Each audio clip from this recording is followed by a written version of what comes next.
In our other video, you will have seen how 8 metals were ranked into an order of chemical reactivity, known as the reactivity series. In this video, you will see how this list can help us predict if a chemical reaction will proceed and how to name the products. Before we begin, we need to modify the list to include the non-metal carbon, which has a known chemical reactivity relative to the metals shown. A displacement reaction is simply when one element pushes out or displaces another from a chemical compound.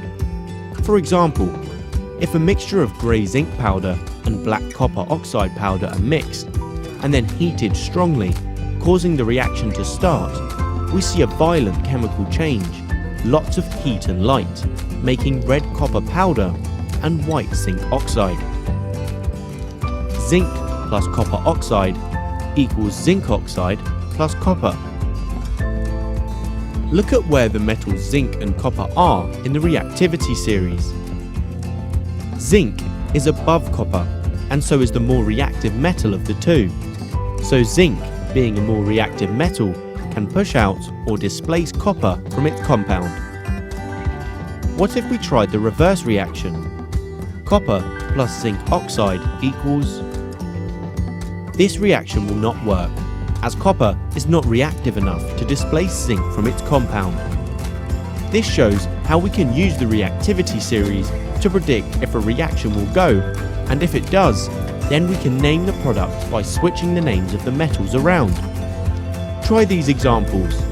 Decide whether the reaction will work, and if so, name the products. Pause the video while you work this out. How did you do? For example, if you put iron powder in a blue copper sulfate solution, quite quickly you observe a red powder appear, the copper, and a pale green solution of iron sulfate forms.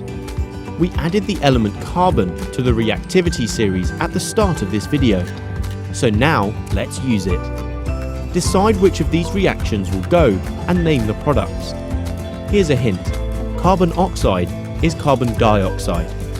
Pause the video and have a think. Were you right?